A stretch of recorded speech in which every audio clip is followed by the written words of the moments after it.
for coming. I know we have a presentation on composting. Maybe you could introduce yourselves to us. So yeah, now would be the time to shout. So it's on the agenda. Hi, I'm Lily Flanagan. I'm a junior here at the Lake Placid Central School. Nice. Hi, my name is Nick Levinson. I'm a junior here at Lake Placid. I'm Colin Bentley. I'm a senior here at Lake Placid. Anya Morgan. I am a sophomore. Well, welcome. Thank you so much. Thank you. Okay. And if you guys don't mind clicking that up, I'm sorry. I'll do this. Okay, so we are from the Lake Placid High School Environmental Club, and we are here to present to you the compost operation. Currently, 36 million pounds of food waste is going to landfills and not being used the way it should be, which is composting. 36 million pounds of food waste is enough to fill 18,558 Olympic-sized swimming pools. That's a lot of food. Meanwhile, 42.2 million Americans do not have nutritional food available to them. We currently throw away 40% of our nation's food, and it goes in the ground and is not being used to its full potential. But there is a solution: composting. I'm going to hand it off to Colin. Hi, my name is Colin Bentley. I attended the Youth Climate Summit with my environmental club last November. I went to a composting presentation held by North Country School farmers. I talked to them about starting a project that ended up turning into my senior project, which is this. I started this project because of my love for the environment and because of my passion for trying to help the school become a better place. Because we do not have our own facility at our school and our town does not have a food waste option, we teamed up with North Country School to compost all of our food waste from the middle high school building. We collected all the food waste from our cafeteria, from hamburgers and pasta to even milk. Then we, the students, drove in our own cars with the compost to North Country School so that we could use their drum composter. After driving to the school, we weighed the food scraps, and for every 5 pounds, we mixed 1 pound of pellets to the total amount of food scraps. The material was then put into the drum composter, which is a large highway culvert that spins on top of rollers with the help of gravity and a motor. Once inside, the food is broken down by decomposers naturally found in the food wastes. After about 24 days in the drum, the food waste gets converted into compost, and this is the finished product. Nice big old bag of compost right here. Thanks to these efforts, we were able to keep about 214 pounds of food waste out of landfills each week from the middle high school alone. Now, if you smell that, you'd think that if it came from like rotting food, it'd smell really trashy, but it smells. It's clean. Yeah. And with this, we can create something like life, and we can help our school gardens and other gardens around town.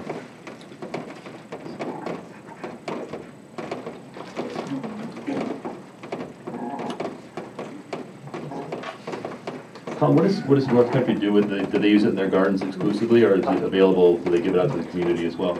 I think they generally use it for their own. They gardens. do a lot of. Yeah. They do a lot of that already. That's great. So hi, I'm Lily, and our school produces over 8,000 pounds of food waste annually. And all of that food gets trucked to faraway landfills where it turns into methane, which is a potent greenhouse gas. And the closest landfill that we have near us is in the town of Franklin, which is 78 miles one way. And every time that food gets trucked to Franklin, it costs our town $180. And this national average tipping fee will continue to increase as our landfills become more and more. And our solution to this is that we hope to not only create a sustainable thing for our food waste problem, but we also want to create a unique educational opportunities for our students to know in the future and now. We are developing these plans to have our own drum composer built at the Shipman Youth Center. The system we are designing could compost food waste from local businesses and residents as well as our school. Now just imagine a student-run business that will provide career-ready educational experiences to students interested in making a change to our community. A business where students provide a valuable service to area businesses and residents, where students can learn about science, financial math, marketing, and development by owning and operating a learning business. Hi, I'm Nick. The system we want to build is capable of recycling 200 pounds of food waste every day. Both schools are producing about 50 pounds a day.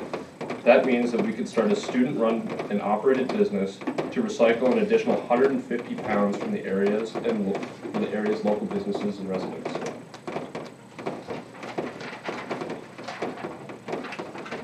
If we charge 9 cents a pound, same as landfill costs, we could take in $126 a week, plus additional income from selling our compost as mulch. Operating at full capacity, our only expenses would be $18.90 a week for wood pellets, plus the cost of turning the electric motor for 2 minutes a day.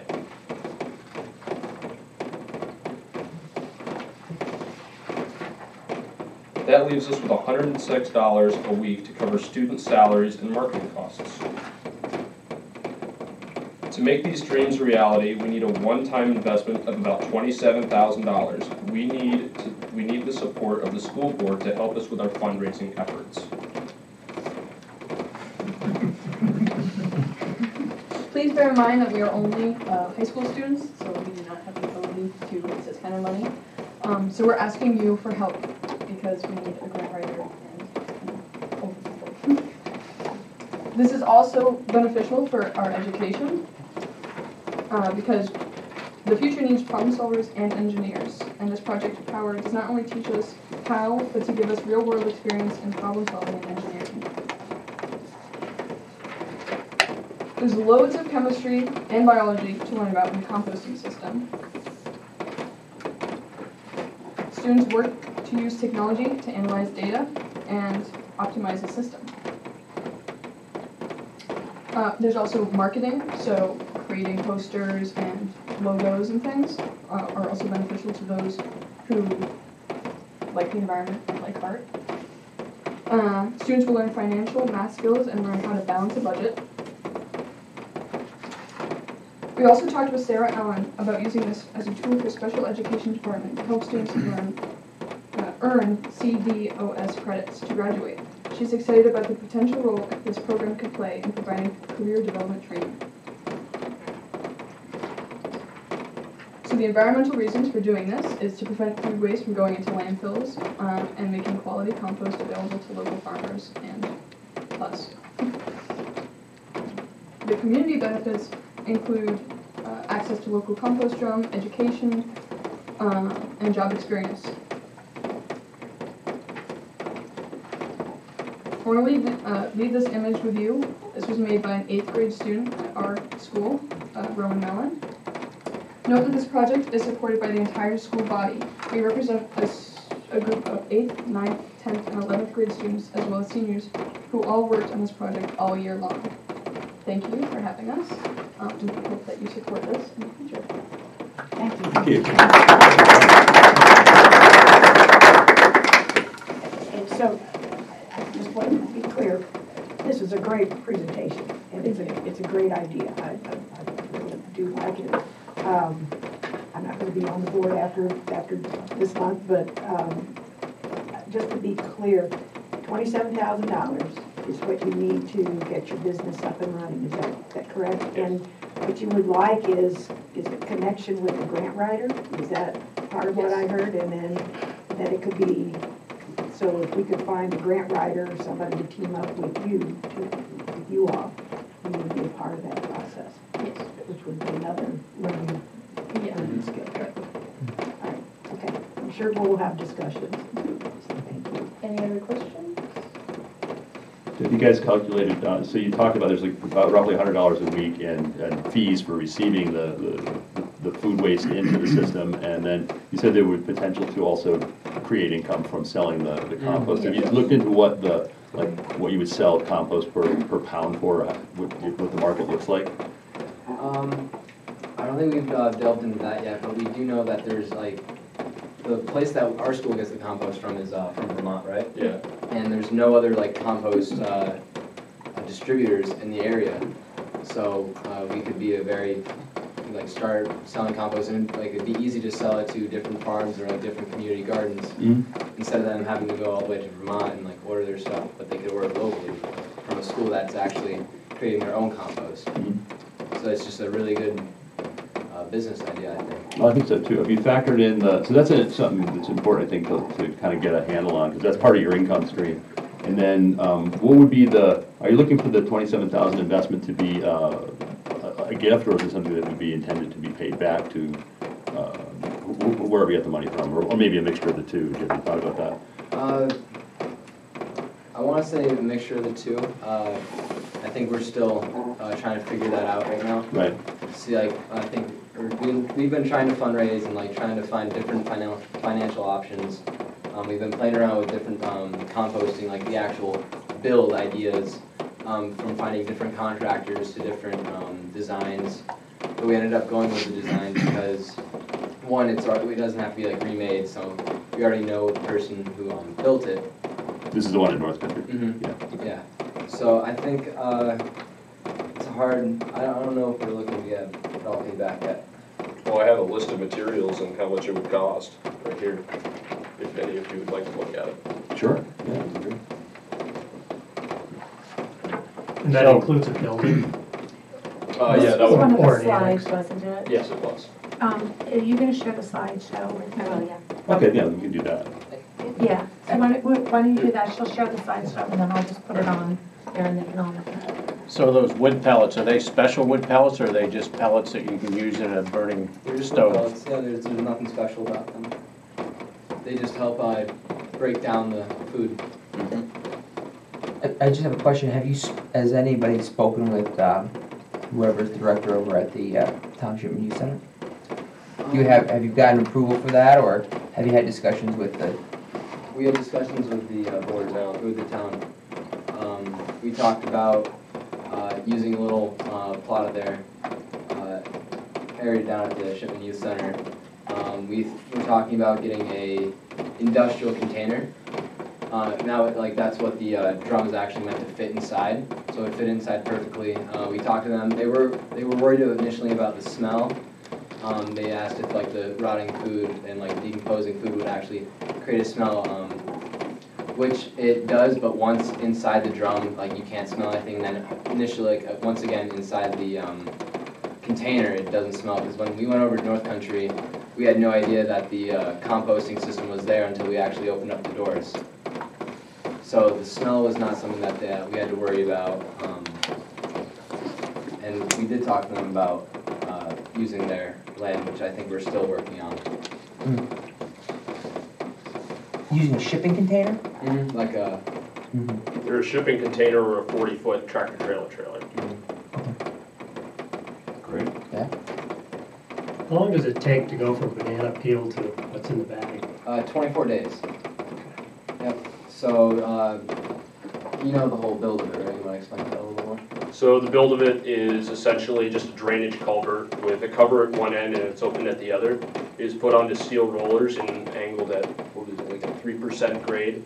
So it takes 27 days to get from point A to point B and come out as compost. It's put on rollers with an electric 3-phase motor and it turns it for 2 minutes a day, and that's all you need. And as far as it just sits there.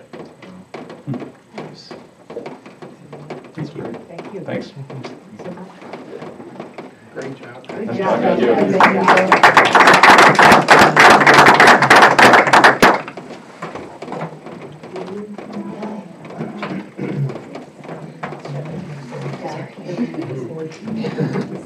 So $100 a week is 0% consists of about 5 years of that. The initial investment, which is it. All right, we can have additional income on that to pay for the people working there. It sounds like.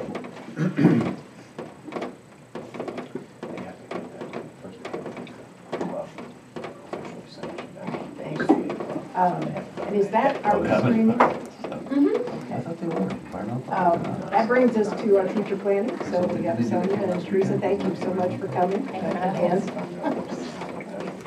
seen a lot of you here last week. So they can't. So, do you want to introduce this, Ryan? Sure. So we've discussed on occasion our future planning process, and it has been an annual process.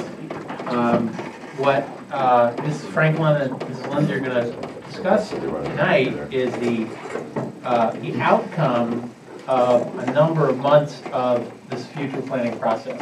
And the process itself is not, although it's our principals who are here tonight to talk about it, it encompasses really dozens and dozens of people at every building. So it's a very collaborative effort. And so tonight is really a summary of what each principal has boiled down into brief little statements that represent a lot more than brief little statements. A lot more of what the idea is, and a lot more in terms of the people and ideas that went into those brief little statements. So with that, who wants to start?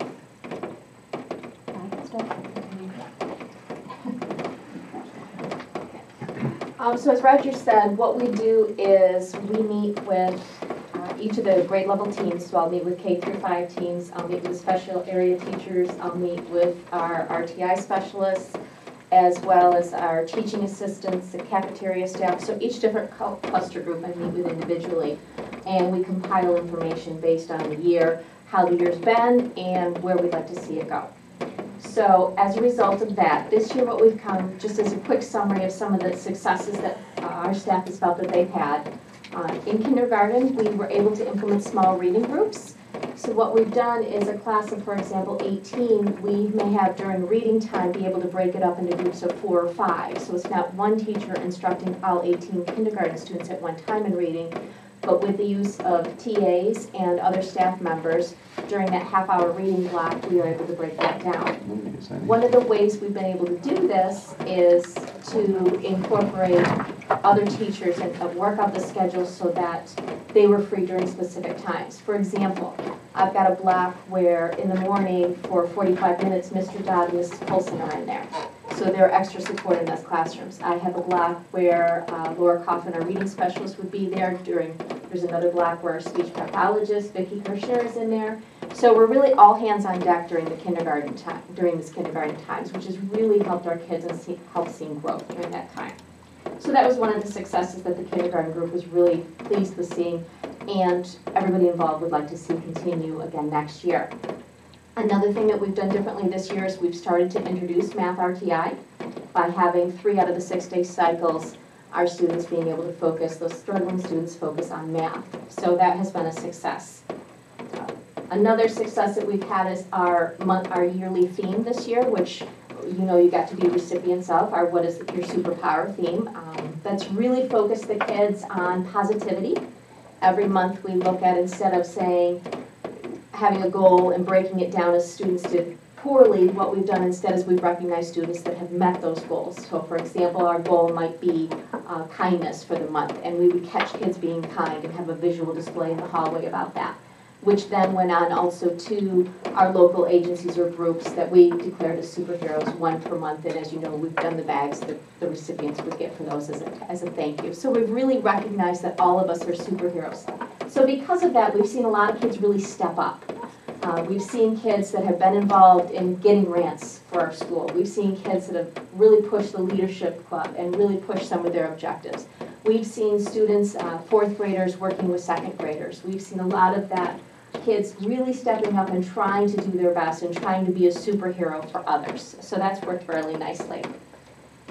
We've had, our faculty and staff has noticed that we've had fewer behavior issues and happier students overall, and I think in part that comes from this whole focus on positivity in our building instead of the negative, what went wrong. We've also, last year, we piloted some alternative seating, which has really grown throughout our building, and you'll find in every class at least some form of alternative seating, to the point where our local newspaper did an article on it to kind of highlight what we were doing and really let the community and let other school districts know that we've done that as well. And we have gotten a couple inquiries about it as well from visitors or those that have seen the information on there. And the final positive that I'm going to focus on is our Poverty and Trauma initiative. We've been working with St. Lawrence University and a group out of there, working on just a focus group of staff that has really focused on poverty, trauma, what our kids are facing daily, what our families are facing. And out of that has come a larger group and then support throughout the whole district. So it's really been an eye-opener, I think, for a lot of the staff. In addition to, we've increased the backpack program through the help of Teresa and her team over here in the middle school. We've been providing food at after-school like events, open house, things like that, so that parents didn't feel like they had to choose between going home, making dinner for their family, or coming to the event. Instead, bring your family, we'll feed them while you're here, was our thought on that. We've worked with one of the local churches last summer to provide lunch for our summer school students, and we're looking at doing that again. We provide snacks for all of our students during the day. We keep baskets, healthy snacks in the lunch, or in our cafeteria office, and the students can come up at any time and help themselves to whatever healthy snack they may want, which has been much more successful than we ever dreamed that would be. I never knew raisins were so popular. So things like that, little things like that have really come out of that initiative that we've been working on. Is that where Leonard got that candy bar from the other day? That was not in our basket. And I'll still sneak that to him in a break. So looking ahead at some of those successes we had, looking ahead at some of the goals that we'd like to do. Our staff is looking at potentially having a dedicated TA for each grade level. We haven't been able to do that, have TAs that help, for example, one assigned for first grade, one assigned for second grade.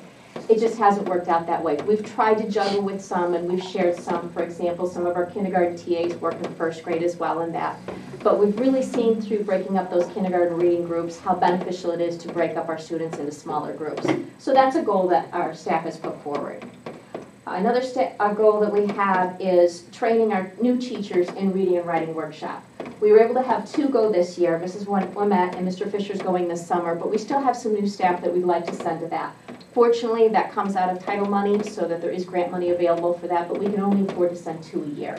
But there's still some folks that we would like to make sure that we get out there so that we continue the reading program we've had throughout the district for years before I was even there. We'd like to remain consistent with our TAs in the reading program. We have 3 dedicated TAs right now that we use for our RTI program. So their day is focused from the first thing in the morning till the end of the day is working with K through 5 daily on small group work with the students.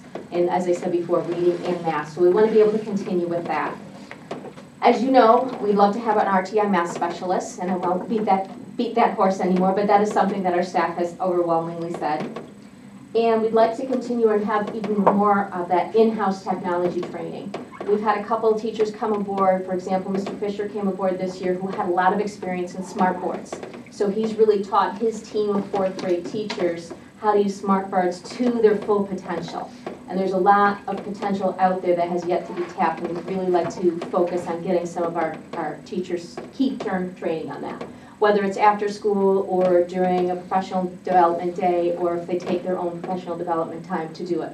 But really getting that in-house talent and skill that we have known out there amongst us. We've got a lot of very talented, very gifted, very skilled people that we need to be able to showcase more and let that fire catch on. So those are the basic highlights of some of our goals for the upcoming year and some of the goals that we've had and successes. And of course, we want to keep going with the momentum that we have. I think we've had a very good couple of years, and I think that has really shown improvements in our students overall and our staff and the well-being and healthiness, so to speak, of our elementary school.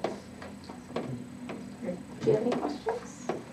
I just thank you for bringing up the last part that you just did about the in-house talent, because quite a few years ago, a parent whose kids are all out of school now, Mara Smith, was a strong proponent of that, on just recognizing the people in the building that had all these unique talents, and that why can't they be our consultant? Why can't they be our specialist? And I can't wait to tell her. So she's going to be really excited to hear about that. It's really such a positive thing. And I think that on a variety of measures, if you look at this past weekend, Deanna Brown has really been spearheading our trail, our walking, bike riding trail.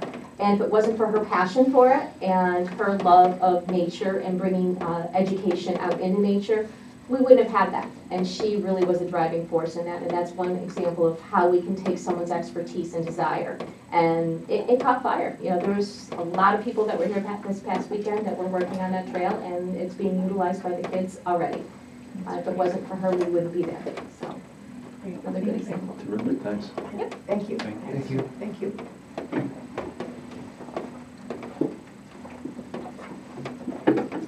First, I just want to say congratulations and welcome to our two new board members.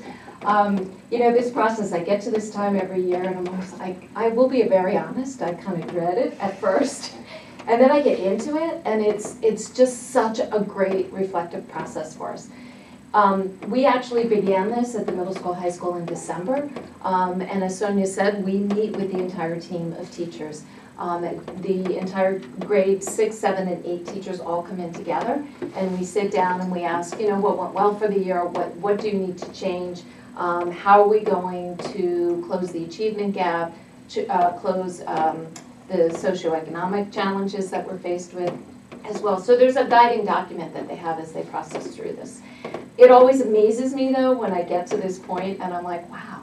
Okay, so it's so easy for us to get caught up in the just regular daily grind of what happens during the day that we forget to step back and say, okay, yeah, some really cool things have actually gone on this year. Dana and I made technology a priority. We really wanted to get to the point that there was a one-to-one device in every single classroom. And I think that we are there. Definitely at the middle school, we are there. So every student will walk into a classroom, they have a device. We also increase technology for our special ed students so that they have access to the assistive technology. We have teachers that are using more Google Classroom, using the Google platform for their students. So there really has been a refocus on that here, and that's been really exciting to see. Along with the elementary school, both the middle school and high school started a poverty and trauma initiative this year as well. And it's been really exciting. We have a team of 12, and it's a combined middle school, high school team that come together. And we were meeting with St. Lawrence. I believe we have one more, no, we had our last meeting. We feel pretty strongly that we don't necessarily need the support of St. Lawrence anymore, that it is initiative, that we have enough momentum that we'll be able to carry that through ourselves. And we do have a plan that we're continuously looking at and revising. And out of that, jumping just into what we're hoping to get next year would be a grade 6, 10 mentoring program. So the 6th graders will be matched with 10th graders, and that way they can kind of carry them all the way through their middle school years and through the high school year, which would be really great. We made math a focus for ourselves this year. It's really been exciting to sort of begin to see that shift.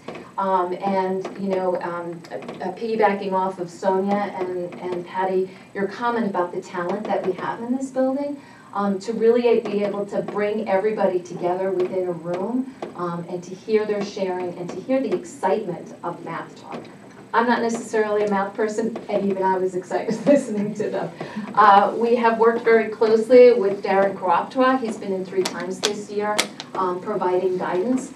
There is also a team now that has been developed that's actually looking at cross-curricular for grades K-12 to come up with an actual curriculum plan and to take a look at what is taught at each of the different grade levels and where the holes and gaps are for ourselves. So that's been really exciting to see that sort of begin to fester and to really grow the excitement within the math department. And of course, as you know, we have our new positions both at the middle school and the high school just for this coming year. We continue to focus on school safety. Dana and I got together and we changed up the how we do fire drills. Something really as simple as that. But I have to tell you, when we first came here, the noise level just in and of itself joining a fire drill was just, it was absolutely crazy. I remember when I was in Westport for the first time, you could hear a pin drop. And that's really what we were striving for, as well as we weren't taking attendance. So we'd get everybody out of the building, but we had absolutely no idea who we were missing, if we were missing anybody. We've changed up the fire drill, and we've run it the new way. 3 times, and it's been really exciting to see the change. And as a matter of fact, a parent came walking in on the last one and went, "Oh my God, I can't believe how quiet they are." You really couldn't hear a sound, which is good, and it's a work in progress. We're also continuing to have that ongoing conversation about what we need to do to continue to improve the safety in our building. From looking at door stops on the inside of doors, what works. We purchased a couple to see what worked, what didn't work, what we can do, what we can't do. You know, we had the idea of maybe putting one of those latches that you would get on in a hotel room. Can't do that because if a student was to get inside the room and lock them, flip that, then, so really exploring all of the options that we possibly can do to improve the safety of our school. We added a robotics course as one of the minis in grade 6. And we've also brought cooking back to the facts, which I went in for one of the 15-minute walkthroughs that we're supposed to do for EPPR. And I watched Jody McKinnon teaching the kids how to use a knife and to chop an onion, which they were then saving for another recipe. It was just the coolest thing to really watch, you know, that some of the hesitations, and, you know, she had them hiding their, you know, you're holding with your knuckle, and it was just an exciting thing to see. And then, of course, you get the kids that obviously are pretty used to using their knives at home. So those have really been. That's funny. It was. I walked out. I got to do it without crying. Well, a couple of them were saying, "Oh my God, I'm tearing up." She's like, "Just don't touch your eye. Just don't touch your eye. You'll be fine." But they are, and what she has them doing in the facts, which is really cool, is they're making things that they can make at home. So she will get items that she pretty knows really across the board. So the socioeconomic divide. These kids will have these items in the house, and they can make them really simple stuff. And what they can do with leftovers as well. She's just really pushing that as well. We have TCI. Tomorrow, no, Thursday, I take that back, is the last training day. It's a 5-day training day, and it's a therapeutic crisis intervention training. So that's been established at the middle school, high school, and there are some elementary teachers in there as well. And basically, it's a crisis prevention. So really the focus is on prevention. And unfortunately, there are times when the prevention doesn't work or the de-escalating strategies don't work, and we do have to put hands on. And this is so that we have a team of teachers that are actually trained and to be able to do that. So it is will be our crisis team that we have. And Thursday is the final test, so hopefully. So, you know, again, going back, there's just so much that we have done. There's a long list there that you can kind of scan through.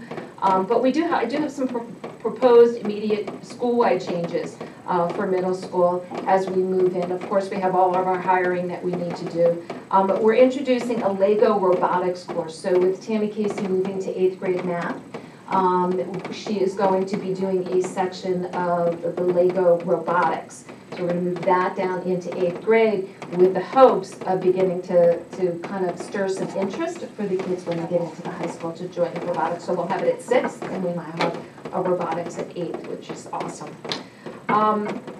Love to see, particularly with the changes that we're having in PE, alternative approach for some of our high-risk students in PE, so they have an alternative. Some of these kids just aren't feeling comfortable within themselves to be able to go in and participate, but it doesn't mean that we cannot provide them with something different. And so hoping to talk with the new team when they come in and to be able to address that. Of course, always continuing to try and look at the culture of middle school. The LPCC, the Lake Placid Connections for Change, which is how we opened up the school, this school year, Walk in My Shoes continues to put up and to try and foster kindness, respect within the middle school. And so we're looking to continue to foster that more and to see that grow. So that it's both student to student, teacher to student, and teacher to teacher as well. We moved the 8th grade Washington, D.C. trip for next year to October. And we did that very strategic, it was very strategic thought process for us, much to Leonard's chagrin, because some of the stuff has to be paid, the deposits, and so he's figuring that out for us. However, the thought process was twofold. It's such an amazing bonding experience for both the kids as a group and for the teachers to the kids as well. And so we're hoping that we're gonna try it, see, doing it in October, we'll gain those benefits throughout the year of the kids having that bond. It also allows for the springboard for the history that they're going to be learning in 8th grade as well. Something really simple, but really going to be very important is creating a quiet space for our kids during middle school lunch.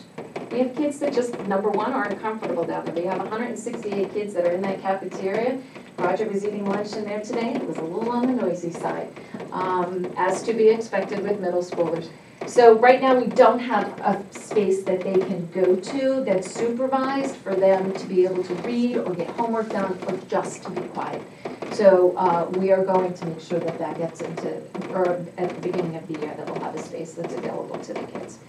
Of course, we have some school-wide changes for that are school-wide, and those communication just is continuously on both Dana and I's radar, improving teacher-parent communication, as well as improving our communication to staff, families, and to the community members at large. And of course, we are developing long-term plans over the next 5 years. The library is there. We really want to see that library become the learning hub of the building, and we're really excited about the potential that that space has for us. And of course, always continuing to find ways to close the achievement gap. So those are just some of the quick highlights, but if you read through it, there are definitely quite a few more that we have achieved this year, and things that we're looking forward to for next year as well. Thank you. So one of the things that's listed on here for 2018-19 is to adopt a new block schedule. Is that in the works? That has been on there, Mary, for 5 years now. Is Yeah, it is actually in the works. We've had a couple of schedules get thrown out there. Some problems arose with it. Amy Spicer and Keith Clark have worked really diligently in trying to get that together, and Dana and I are still trying to make it work. Yeah, we keep throwing up, there's always something that gets kind of thrown in to throw the wrench in. But yeah. But it looks promising. We're hoping. Okay. We're hopeful. Fingers crossed. We are very hopeful, yeah. It is, there. So when we get into these, there's certain themes that we continuously hear from the teachers when we meet with them. The full-time librarian at the middle school, high school definitely was one of them, so thank you very much for fulfilling that. The other is the schedule. And has been for years. Absolutely, yeah. Good, so thank you. No, thank you. Thank you. Thank you.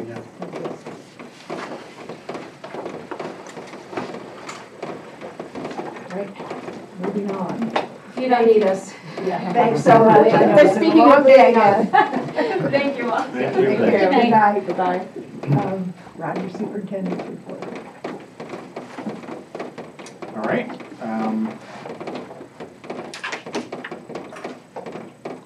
Well, keeping you busy tonight, aren't we? With all kinds of information, all kinds of topics.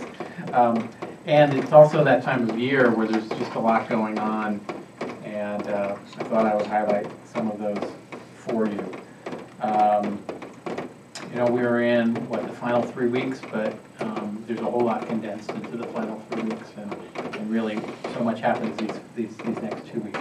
So for example, today, our 10th graders took the Global History Reasons exam, and the reason why they took the Global History Reasons exam today rather than next week is because it's a new exam, and the state always puts new exams a week earlier so that they have an opportunity to norm the test after it's been taken and they've had a chance to score it. So all of our 10th graders today took the Global History Reasons exam, and then the rest of the exams will begin 1 week from today. Also today, we had a very important field trip conclude. This is the Model OAS field trip. This is the senior government class that goes to Plattsburgh State and participates in a regional mock Organization of American States event, I guess, when we're looking at it. 3-day event, really. So that's a highlight of the year always. I've already heard from one student who said it was fabulous, and I can't wait to hear from more because really just probably got back a couple of hours ago. Tomorrow night, Wednesday, is the top 15% celebration. This is the the celebration of our graduating seniors will be honored at the Academic Awards Banquet that's at the Crown Plaza. Some of you might be attending as well. Yeah, were you raising your hand for No, I attention? wasn't. Oh, okay, I wasn't sure. Sorry. And this includes all of the top 15% of the students from all of the schools in our regional BOCES. So that's one thing tomorrow. Also tomorrow is the elementary school band concert. So a lot happening tomorrow. Thursday, another big day, at 7 a.m. is the honors breakfast for our middle school students. And then later in the day is our 5th grade orientation. That's when our 5th graders come to the middle school to have a tour, to meet teachers, and to be introduced to the middle school.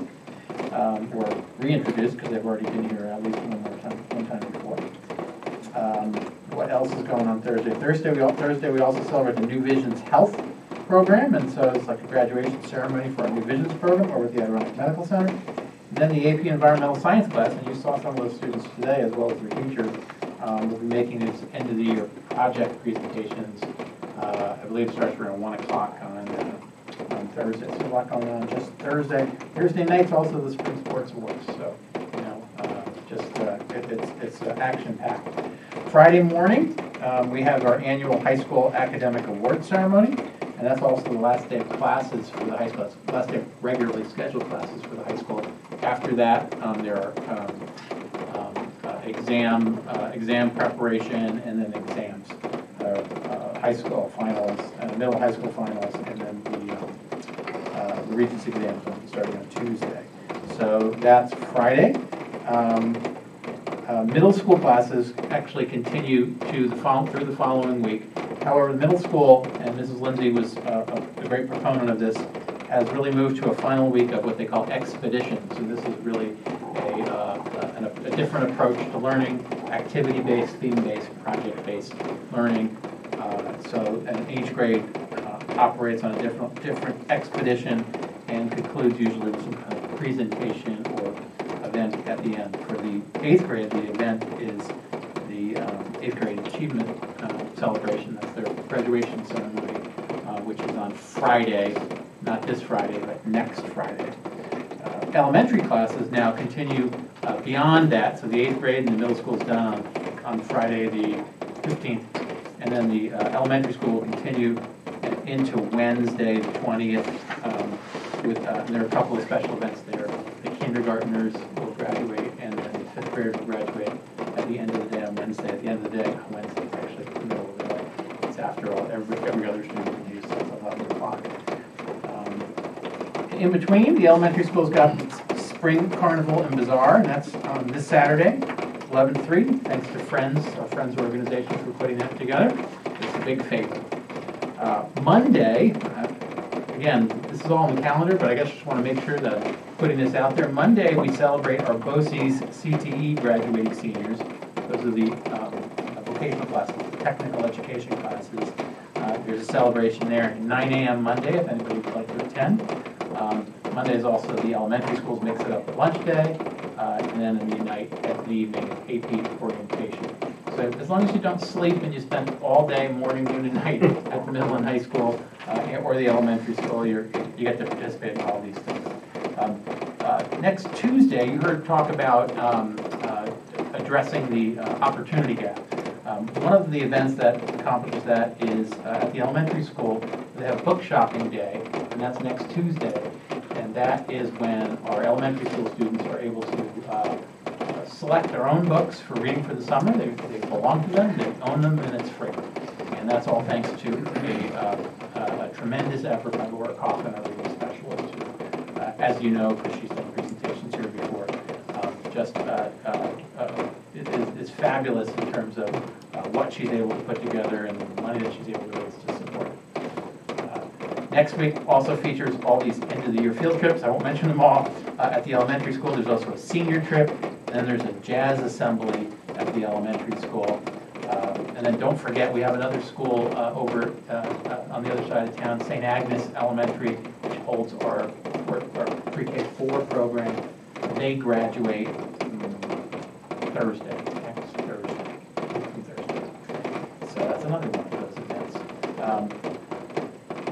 Then there's the final week of school. right, and that's the final week, so now the middle school is done, the elementary school is finishing up, and high school students are mostly finished. However, seniors have all kinds of events to attend. The final week includes, well, it also includes kindergarten graduation, that's Monday morning, and then the fifth grade graduation, that's Wednesday, 11. But then we have the Senior Awards and Scholarship Night, that's on Monday the 18th at 7 p.m. This has been a tradition, Monday, Wednesday, Friday for seniors. Monday is the Senior Awards and Scholarship Night, Wednesday is the baccalaureate ceremony, and then Friday is graduation. Again, that's, and then in between, seniors are rehearsing for graduation. It's a great week of celebrating. Now, on a personal note, many of you might know that my son's graduating this year too, only he's not graduated from this school, he's graduated from another school, Saranac Lake High School. That's very exciting for us. On the unfortunate side for me in this job is that all of these events, baccalaureate and graduation, are at the exact same time. So I know we've had this conversation before, but I just want to make sure to bring it up again. So I won't, for the first time, I won't be attending our own baccalaureate or graduation ceremony. And while, of course, I'm very happy for my own son, and I certainly plan on being excited at all of his activities, I will miss what's going on here. I worked with a lot of students in this year's graduating class in a number of different ways. Some of them, there were very little in youth basketball. Others in middle school as their counselor, because I spent a year as a counselor, and then as superintendent. So it's not a group I really want to miss in terms of all this. But I do appreciate the board's understanding and willingness to allow me to prioritize my family this year over my job responsibilities. So it's a special time for us as a family as well. So thanks for that. And that's everything for me. Great, thank you, and enjoy your son. Thanks. Enjoy your family time. Information for the board, there's a lot on here. I'll go through it quickly. If you have questions, throw them out. Claims audit, questions on that. Disney trip, questions. Budget vote. I do have a question on the Disney trip.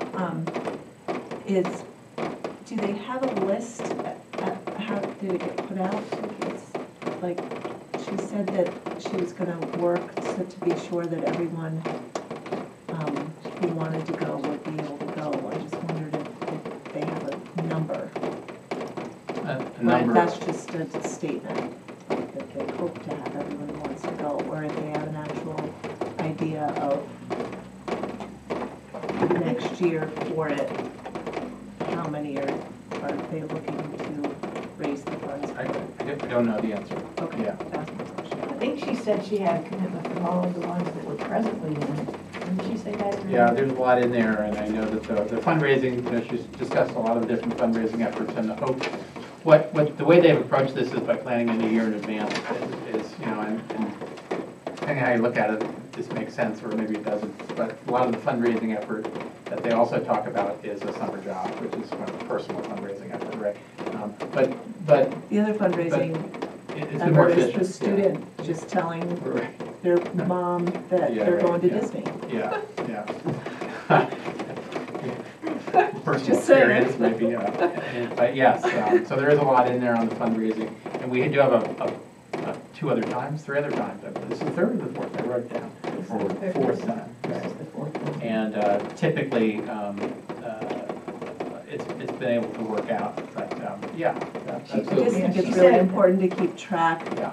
Because if there are kids that would have wanted to sort of bow out because they don't have the financial support, I just think it's really important to be sure that we're finding a way that every student who wants to go goes. She said that they have funds to pay deposits for all current chorus members. They collect deposits for new members and incoming freshmen in December. So, and I know in the past they've had scholarships available. Yeah, I just hope they get that information out to the families. Usually it's in part kind of a fundraiser for course members to encourage people to. Okay, so there's that, the budget vote, poll results. got on here late, you may not have had a chance to look at those. But take a look at the comments, and the results. It's fairly positive. I broke it down into, what was from them, and thank you, Karen, for doing the initial, that makes it a lot easier. Good. But you can see how the votes spread out, both the raw vote as well as then the average of the 4-point scale. And then I did an overall, review. And then the comments at the bottom. And again, they're divided between Lake Placid and Lincoln. Take a look at those. And then in the administrative content, we had the AP Environmental Science presentation schedule. If you can come and see any or all of those, they're really worthwhile. Then there was some other information. There's a very nice letter from the Grundens. The year-end dates, take a look at those. And again, it is nice if you can come. It is noticed when board members come and support those dates. So if you come in, then it's good. And then finally, the last one is resolution for the emergency project, which is to fix the front of the building, along with the North Alva Code enforcement letter that says we have to fix it. That will probably be, you've had engineers come and look, and there will be a proposal for the next board meeting. Yeah, hopefully we'll have everything ready for the next meeting. This resolution I put on here to try to get it work started by the 25th. I don't know how close we'll get to that date, but that's the hope. If it does change between now and the next meeting, I'll just change the date in there. And then there's blanks in there for the estimate that this is going to cost, and engineers or our architects is getting an engineer to get us some quotes on that. So you don't have anything yet? Don't have anything yet.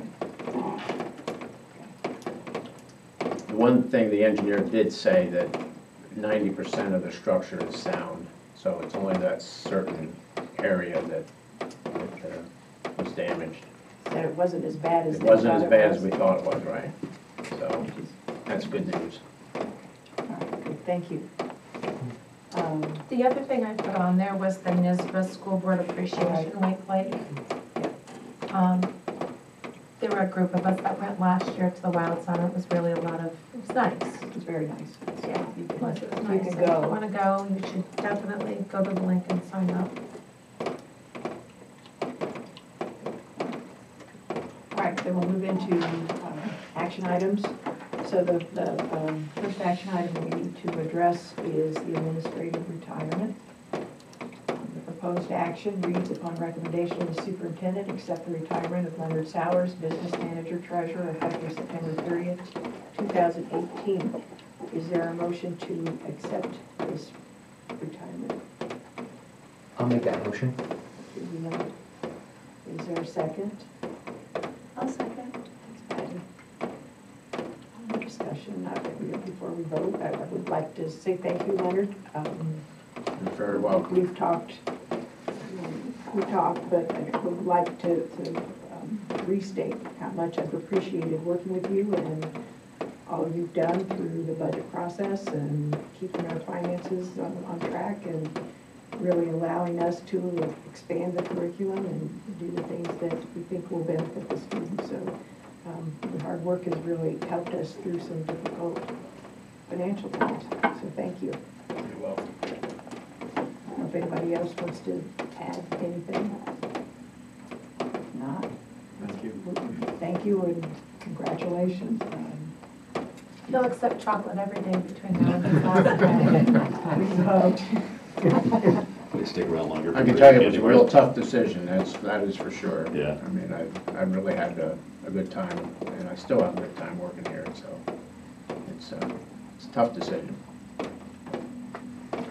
You have to do it sometime. So. Are you logged in, Brian? Yeah. I think so. I don't know. I'm on my phone. Do you have the capability to vote? Or you can just tell. Or you want to just tell me?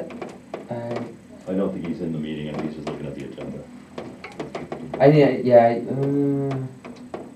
Meetings. I don't know, I don't think I can vote on this. Well, you can vote. Just tell me and I'll mark So it for you. You can vote A, nay, or abstain. Yay. Okay, thank you. So the motion carries 7-4-0 against. Next is a civil service retirement. Proposed action upon recommendation of the superintendent, accept the retirement of George Smith, bus driver, effective January 4th, 2019. Is there a motion to accept this retirement? Yes. Thanks, Patty. Thank you, Joan. Is there discussion? You'll be missed. Oh, Yeah, good. that's great. Yeah, Joe, and I talked with him the other day, I ran into him at the bus, dropping off the BOCES kids, and he, like Leonard, has mixed feelings about it. He said he's nice. I said, are you happy? And he said, not really. He said, I really like the kids, and I'm gonna miss them. And he's been here, he's been doing this a long time. And he's I developed was a lot really of, excited when the kids were in school and because he was my bus driver, and then they were talking about George, and I'm like, that's nice, and then I was like, you know, George! I was so excited for them. So I think it's terrific. Well, he's been the driver for Science Olympiad on a number of trips, and he's really enthusiastic about going to the events and like, especially the builds and stuff. He's like, come on, let's go, we gotta go see this, and we've gone, on multiple occasions back and forth. It's been a lot of fun. Was Stamina, because he was just great as a student, and who spent a lot of time on the bus, living in Wilmington, for him to still have that much enthusiasm for the kids. he This obviously, many years later, that's good for him. Yeah, That's amazing. He obviously loves the kids. So. I'm voting yes, sorry. You're fine. And I will vote. I had him as a bus driver, just all through my middle school and high school years. And there was this time where we were just really misbehaving, just in particular really bad. And he ends up pulling the bus over, and he shuts on the lights, turns on the the intercom on the bus, and he goes, "I'm not your mom, I'm not your dad, I'm not your coach, but I know that if you don't quiet down, this bus isn't leaving." And so I've used that, I've paraphrased that in my own profession. I'm not your mom, I'm not your dad, I'm not your coach, I'm your lawyer. So, yeah, he will be missed. Yeah, good, thank you, thanks. Okay, motion carries 7-4-0 against. Then we get into some teaching staff appointments.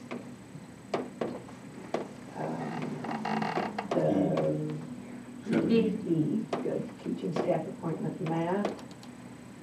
Proposed action reads, upon recommendation of the superintendent, appoint Megan Bretschneider with initial certification in math 7 through 12 to 1.0 math position in the middle and high school, replacing Robin Paulson. Tenure will be in the math 7 through 12 with probation beginning September 1st, 2018 and anticipated to end on August 31st, 2022. Salary for the 2018-19 year is step 2, master's plus 39 hours at $47,036 a year of the Lake Placid Education Association negotiated agreement July 1st, 2017 through June 30th, 2020. Is there a motion to approve this action? Yes.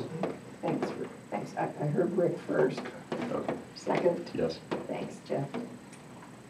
Discussion? Will she be able to take on the bridge classes? Or that can be a question with my other questions. If we're planning to schedule her bridge class right now.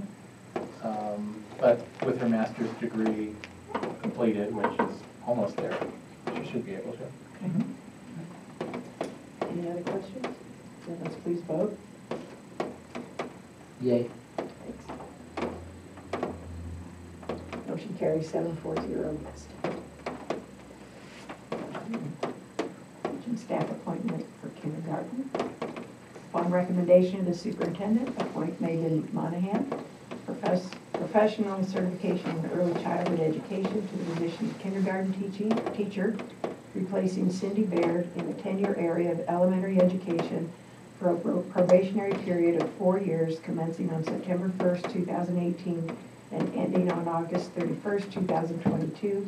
Salary for the 2018-19 school year is step 10, masters in 30 hours at $51,550 in the Lake Placid Education Association negotiated agreement July 1st, 2017 through June 30th, 2020. Is there a motion to approve this appointment? Yes. Thank you, Dan. Is there a second? Second. Thank you, Liam. Is there discussion? I just want to add in that this states that there's a 4-year, that she'll be probationary for 4 years. But it is possible that she could earn tenure in her current position upon conclusion. And if that happens, then it could reduce her probationary time period to 3 years. Not related, somewhat related to her, but it's so appreciated that the kindergarten teachers are retiring one at a time. Yes. The team, because they started together, Made us nervous, right? yes. So if they had left together, that would have been such a hit to the district, and I'm assuming it's so appreciated that they are doing this and allowing the transitions, so really makes it nice. And the letters actually from the last appointment and hers, the letter of interest, it's really nice to see the interest in the district. The motion carries 7-4-0 against. Teaching staff appointment. Upon recommendation of the superintendent, appoint Mary Claire Kopinski, initial certification in physical education, to the position of physical education teacher at the middle high school, replacing Donna Moody in the tenure area of physical education for a probationary period of 4 years, commencing on September 1st, 2018, and ending on August 31st, 2022. Salary for the 2018-19 school year is step 1, with a master's in 33 hours at $45,996. Lake Placid Education Association negotiated agreement July 1st, 2017 through June 30th, 2020. Is there a motion to approve this appointment? Yes. Thank you, Joe. Is there a second?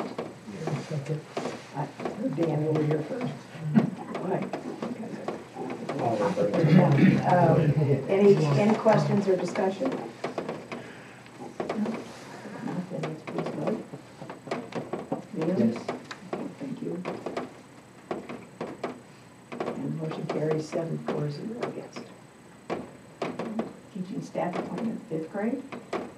Upon recommendation of the superintendent, appoint Jessica Kelly, permanent certification in pre-K, K, and grades 1 through 6, to the position of 5th grade teacher, replacing Gary Ladisick in the tenure area of elementary education for a probationary period of 4 years commencing on September 1st, 2018, and ending on August 31st, 2022. Salary for the 2018-19 school year is step 13, with a master's in 39 hours at $54,542 a year. Lake Placid Education Association negotiated agreement July 1st, 2017 through June 30th, 2020. Is there a motion to approve this appointment? Yes. I'll second it. Okay, thanks, Joe. Usually we're waiting for people to. Now it's vigorous, yes. Good. Any discussion? Questions? No? Okay, let's please vote. Yes. Thank you, Liam. That's 2 from Mountain Lakes. Are they okay with you, Roger? Probably not. Motion carries 7-4-0 against. And then finally, in terms of personnel matters, we have a long-term teaching staff appointment. And the recommended action reads, upon the recommendation of the superintendent, Mary Kate Graham is hereby appointed to the long-term position of secondary math teacher in the middle and high school, replacing Cass Mariano, commencing on September 1st, 2018 until June 26th, 2019. Certification pending. Salary is calculated at $44,996, which is step one of the bachelor's and 28 hours of the teacher's salary schedule for the 2018-2019 school year. Is there a motion to approve this appointment? Yes. Ms. Patty. Is there a second? Yes. Thank you, Deb. Is there discussion? Yes. Oh, thank you. No discussion. Can you just touch on or let me know the answer if it's coming the next meeting as far as the shifting of the Right. math? Mhm. I just, What Patty's asking for is, because especially with math, because the teaching assignments tend to shift, and this year they're going to shift a whole lot. We're going to see people, math teachers teaching different subjects than they have been for a few years. So she's asking for a list of what those teaching assignments are. That we provide the teaching assignments to teachers contractually. Latest date is June 15th, and typically we push right up against that because there's always one class that we're not quite sure about. So I will get that date. And the motion carries. yeah, I just was hoping for just with so many new positions to have a better idea of who's where if people ask. Right. Or be able to, I mean, I guess if we have it, be able to direct them where to look it up. Right. So, Good. Okay. So that's the rest of the action items we have approved. The only question is for special education. There is a packet to be dealt with at the next meeting. Are there any questions? You've had a chance to review them. If not, we'll move into the adjournment phase. We're still going to get out of here by maybe. Next meeting is June 19th, 6:30 here in this room.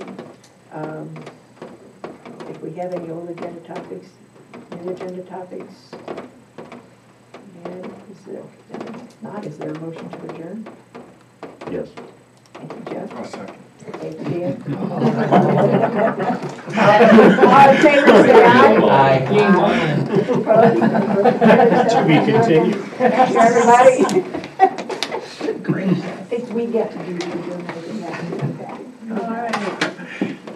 Karen, now that the law's been approved, do you want to sign me up or do I sign myself up? I was in Okay, thank you. And anybody Those are else who great. wants to go. The Are law they good? conferences at NISBA are great. Honestly, I am not a lawyer, and it's a really strange thing to say, but I find them These July 24th, I believe, right? In Lakeland. much better than the other